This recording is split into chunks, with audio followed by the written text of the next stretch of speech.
मुद मंगल में संत समाज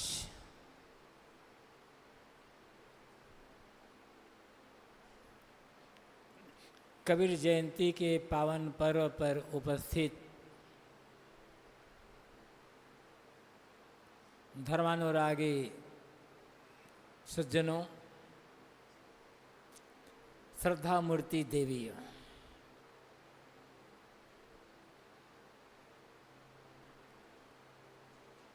कबीर साहब कौन थे?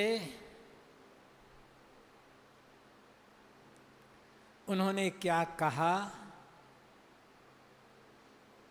यह आप सब भली भांति जानते हैं, बहुत बताने की आवश्यकता नहीं है।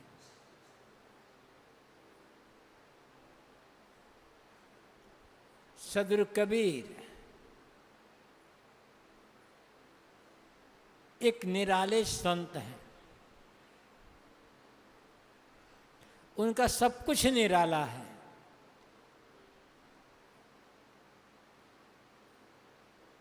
और उन्होंने जो कहा वो भी निराले ढंग से ही कहा। उनके कहने की अपनी एक शैली रही है। कहत कबीर सुनो भाई साधो, कहीं कबीर पुकार के, कहीं कबीर, ये कबीर साहब की शैली है। इस ढंग से किसी और संत ने नहीं कहा है।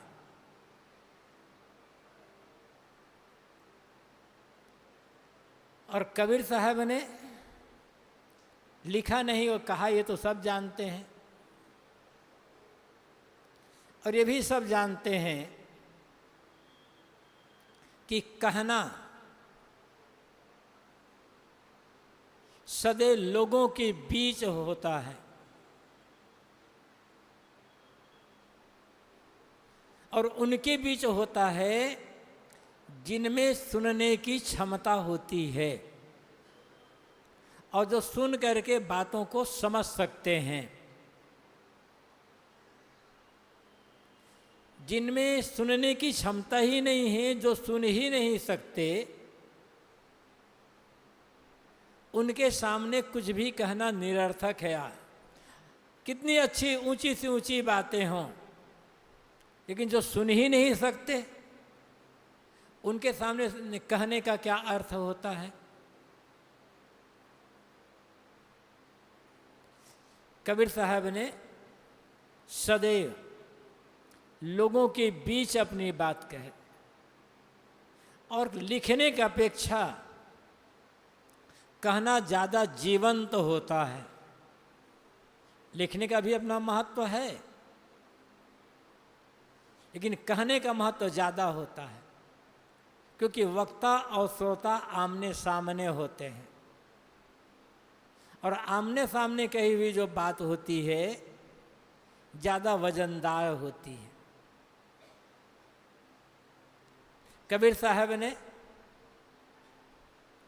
अपनी बात कहने के लिए जन भाषा का प्रयोग किया।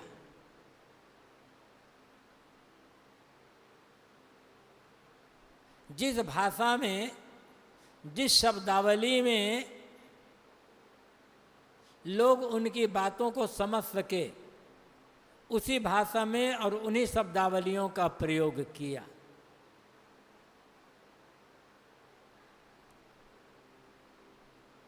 और इसीलिए उनकी वाणियाँ लोगों को अन्य कवि की अपेक्षा अधिक ग्राह्य हुई। और कबीर साहब ने, सदगुरु कबीर ने जो कहा, जी करके कहा, अनुभव में उतार करके कहा। कहने के लिए उन्होंने कुछ नहीं कहा, चलो भाई लोग आए हैं तो कुछ कह दें, ऐसा कुछ नहीं कहा। जब आवश्यकता पड़ी कि यहाँ कहना चाहिए, तब उन्होंने अपनी बात कही। जहाँ आवश्यकता नहीं है और जो लोग अपने आपकी बात समझ नहीं सकते, वहाँ कितनी ऊंची से ऊंची बात कहो, कोई प्रभाव नहीं पड़ेगा। आवश्यकता है, और आवश्यकता होने पर आप चुप हैं, तो आपकी सारी विद्वता बेकार है।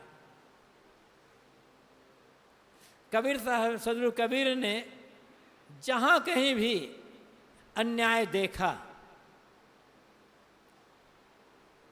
वो अन्याय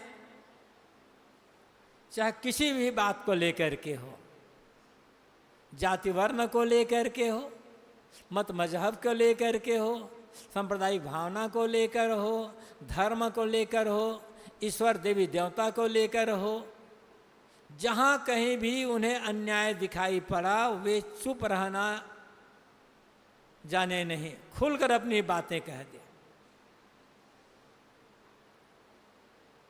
और किसी की गलत बात से कोई मुलाहजा नहीं रखा।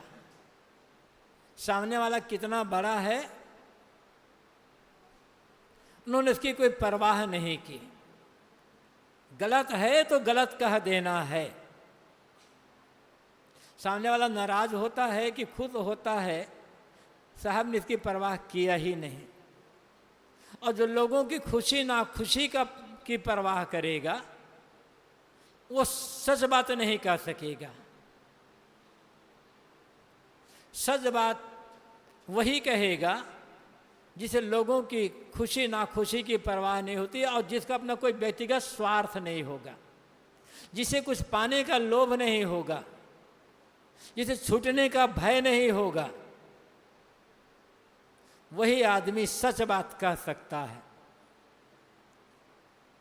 लेकिन वह भी देखना पड़ेगा, वह सच सच नहीं होता जिसमें लोगों की भलाई ना हो। सच उसे कहना चाहिए जिसमें लोगों की भलाई हो, लोगों का कल्याण हो, लोगों को सही मार्ग मिले, सही दिशा मिले।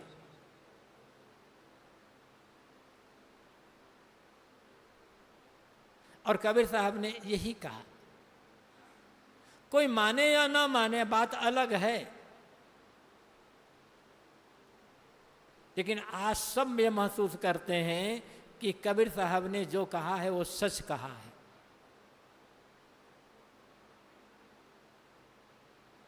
अब उस सच्चाई को हम कितना ग्रहण कर पाते हैं, हमारी अपनी मानसिकता पर, हमारी अपनी क्षमता पर निर्भर है। पहले तो हमें सच को सच समझना होगा, गलत को गलत समझ लें और सच को सच समझें। जब आदमी गलत को सच समझ लेता है और सच को गलत समझ लेता है, बस भटकाव यहीं पर होता है।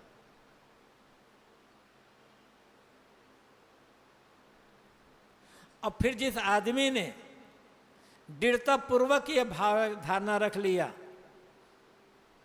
गलत को जो सच समझकर दृढ़तापूर्वक पकड़ लिया और सच समझ करके सच को गलत समझकर छोड़ दिया, वह आदमी कभी आगे नहीं बढ़ सकता, कभी भीतर से शांत संतोष सुख का अनुभव नहीं कर सकता, और ऐसे आदमी को समझाया नहीं जा सकता।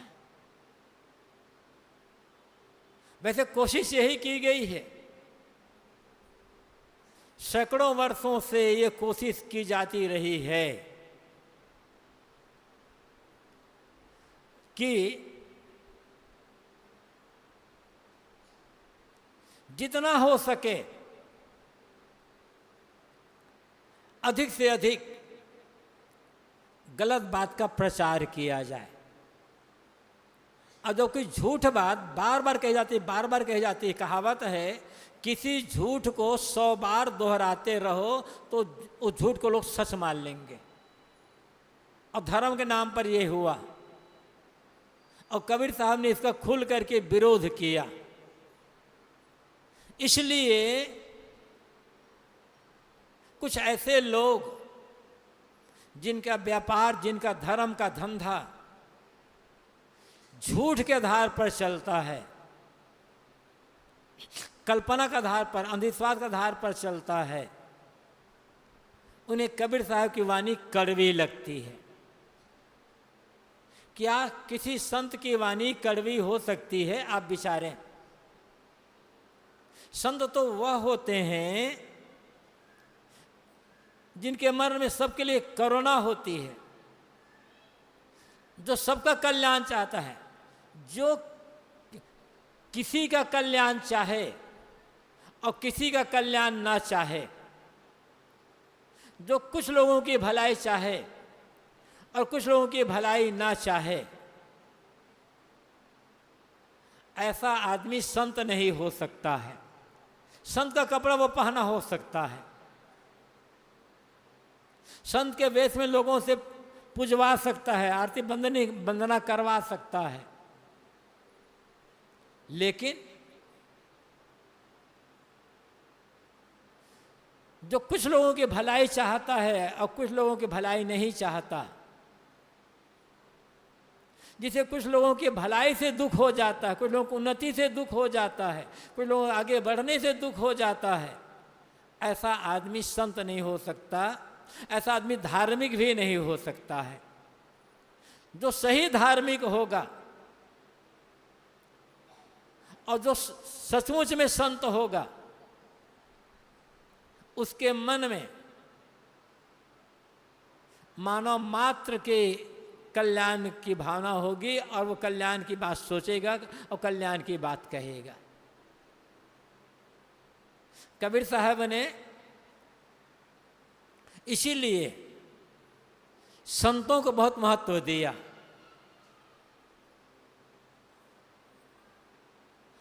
और संत ही गुरु होते हैं तो गुरु को महत्व दिया। और गुरु कौन है? जिसके मन में किसी प्रकार का कोई पक्षपात नहीं है, जिसके मन में सबके लिए अहेतुक कृपा है, कारुणिक कृपा, वो संत है। तो जो किसी की भलाई तो सोचता है, लेकिन अपने से भिन्न विचार वालों की भलाई नहीं सोच पाता, अपने से भिन्न विचार वालों की भलाई की बात सुनकर के जिसका मन दुखी हो जाता है, न वो संतत्व को समझ सकता है, न धर्म को समझ सकता है, और न वो किसी देवी देवता भगवान को समझ सकता है।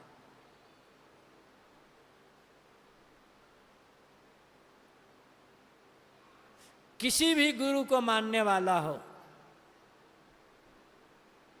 किसी परंपरा का अनुयायी हो, जो निष्पक्ष हो करके मानव मात्र नहीं प्राणी मात्र की बात सोचेगा, उसी के लिए लोगों के मन में स्वाभाविक श्रद्धा होगी। और कबीर साहब ने निष्पक्षता पूर्वक कहे, मैं रो यह जगत। उन्होंने कहा कि मैं पूरे संसार के लिए रोता हूं। कबीर साहब ने अपनी बात कबीरपंथियों के लिए नहीं कही है। उनके ज़माने में तो कबीरपंथ था ही नहीं, कबीरपंथ तो बहुत बाद में बना। लेकिन जो उन्होंने कहा, मानव मात्र के लिए कहा। वे ये नहीं चाहते थे कि आदमी आदमी के बीच किसी भी बात को लेकर के कलह हो, विवाद हो, वैमनस्य हो, आदमी आदमी से लड़े। और जब एक धार्मिक कहलाने वाला, एक ईश्वर का भक्त कहलाने वाला धर्म को लेकर के लड़ता, भगवान को लेकर के लड़ता है, तब और क्या कहा जा सकता है। और कबीर साहब ने बहुत बारीकी से इस चीज को देखा था कि कैसे लोग मंदिर मस्जिद को लेकर लड़ रहे हैं, हिंदू मुसलमान शब्द को लेकर लड़ रहे हैं, अवतार पैगंबर को लेकर के लड़ रहे हैं। तब उन्होंने खुल करके अपनी बात कह दी। और ये भी उन्होंने कहा कि जिसे तुम पाना चाहते हो, जिसे तुम अल्लाह, खुदा, गॉड, परमात्मा के नाम से पुकारते हो, वो कहीं आकाश पाताल में नहीं बैठा है, वो कहीं अदृश्य नहीं है, वो तुम्हारे समान ही है। अल्लाह राम जियो तेरे नाई, जिन पर मेहर हो तुम साईं। लोग कहते हैं भाई कि सदगुरु कबीर कहते हैं, जिस अल्लाह को, जिस राम को तुम पुकार रहे हो, वह भी तुम्हारे समान जीव ही है। तुम में और उसमें कोई मौलिक अंतर नहीं है, इसलिए तुम्हें किसी को पुकारने की आवश्यकता नहीं है। तुम्हें अपने आप को ऊपर उठाना होगा, और ऊपर उठाने का अर्थ क्या हो जाता है? ऊपर उठाने का अर्थ है अपने जीवन की सारी बुराइयों को छोड़ना होगा। साहब ने तो कहा है ना, जो घर फूंके आप ना चले हमारे साथ। तो घर फूंकने का अर्थ क्या है? ये बाहर का घर नहीं, भीतर का जो घर है, अहंता ममता का घर, लोभ मोह का घर, राग द्वेष का घर, सांप्रदायिक भावना का जो घर, मन की जो गंदगी है, जीवन आचरण चरित्र की जो गंदगी है, मलिनताएं हैं, ये जो घर है, इसको जो फूंक देगा वह जीते जी भगवान हो गया, जीते भगवत स्वरूप हो गया। साहब कहते कहाँ पुकार रहे हो? बाहर। बाहर कोई ऐसा नहीं है जो पुकारने पर तुम्हें मिलेगा, कोई मिलने वाला नहीं है। अब आज तक किसी को मिलेगा भी नहीं। जो गुरु लोग कहते हैं, जो महात्मा लोग कहते हैं, भगवान भाव का भूखा होता है, उसे तुम सच्चे दिल से पुकारो, सच्चे दिल से पुकारो, सच्चा नाम लो, तो निश्चित ही तुम्हें भगवान दर्शन दे देगा। उसी महात्मा से कहिए कि महाराज आप तो महात्मा हैं, आप तो इतने दिन हो गए घर छोड़े, त्याग बैराग रास्ते पर चलते हुए, आप तो भगवान को पुकारते हो सच्चे दिल से ना। आपको भगवान मिला या नहीं मिला, नाराज हो जाएगा वो, गुस्से में आकर के बात कहने लग जाएगा। भगवान ऐसा कुछ है नहीं जो बाहर से आकर के मिले, वो मिला या पहले से, उसको समझना होगा बस। तो बात मैं ये कह रहा था, जिस भगवान को तुम लेकर के लड़ रहे हो, अल्लाह और राम को लेकर लड़ रहे हो, जब ये भी कहते हैं अल्लाह या खुदा, भगवान के हजारों नाम हैं, तो जब हजारों नाम हैं तब किसी नाम को लेकर तुम्हें चिढ़ क्यों हो रही है? किसी भी नाम से पुकारो उसको। भगवान ये नहीं देखेगा कि तुम, लोगों की जो मानसिकता है, जो कहते हैं लोग, उस हिसाब से मैं कह रहा हूं। तुम किस भाषा में बोलते हो, किस शब्द का प्रयोग करते हो, किस नाम को प्रयोग करते हो, ये ऊपर की बात है, तुम्हारे भीतर का भाव कैसा है ये देखना होगा। लेकिन दुर्भाग्य, कबीर साहब यहां जो भेद करते हैं अल्लाह और राम को लेकर, उनके लिए कह रहे हैं। दुर्भाग्य तो ये है, राम के पुजारियों को रहीम नाम पसंद नहीं है, और रहीम के पुजारियों को राम नाम पसंद नहीं है। किसी मंदिर में जाकर के, मंदिर कोई भी हो, अल्लाह शब्द का प्रयोग कर दो, आफत आ जाएगी। किसी मस्जिद में जाकर के ओम राम नाम का उच्चारण कर दो, फिर देखो प्रलय आ जाएगा। क्या ये लोग भगवान को खुदा को समझ सके हैं? इसलिए कबीर साहब को कहना पड़ा कि भाई रे दू जगदीश कहाँ ते आया, कहो कौने बौराया, अल्लाह राम करीमा केसो हज हजरत नाम धराया, गहना एक कनक ते गहना यामे भावना दूजा, कहन सुनन को दुई कर थापे एक निमाज एक पूजा, वही महादेव वही मोहम्मद ब्रह्मा आदम कहिए, को हिंदू को तुरु कहावे एक जिमी पर रहिए, बेगर बेगर नाम धराए एक मिट्टी के भाड़े साहब कहते हैं। नाम अलग अलग है ना, एक ने राम कहा, एक ने रहीम कहा, एक ने ईश्वर कहा, एक ने अल्लाह कहा। फर्क क्या हुआ? एक पूजा करता है, एक नमाज पढ़ता है, दोनों में भाव है हृदय का समर्पण। लेकिन पूजा वाले को नमाज से दिक्कत है, नमाज वाले को पूजा से दिक्कत है। ये तो इसका मतलब, ये शब्द तुमने बनाया, ये भाषा तुमने बनाई और अपने बनाए शब्दों को लेकर लड़ रहे हो तुम, अपनी बनाए भाषा को लेकर लड़ रहे हो तुम। आज तक नहीं देखा गया किसी मंदिर में उर्दू अरबी फारसा में पूजा हुई हो, उर्दू अरबी फारसी भाषा में पूजा हुई हो, क्योंकि हिंदुओं का भगवान उर्दू अरबी भाषा और फारसी भाषा नहीं समझता है। लोग भले कहते हैं कि भगवान तो सर्वज्ञ है, वो तो सब कुछ जानता है, लेकिन यदि भगवान सब कुछ जानता है, सर्वज्ञ है, तो भगवान उर्दू अरबी फारसी भी समझता होगा ना। तो मंदिर उर्दू अरबी फारसी भाषा में मंदिर में पूजा करने से भगवान को क्या फर्क पड़ेगा?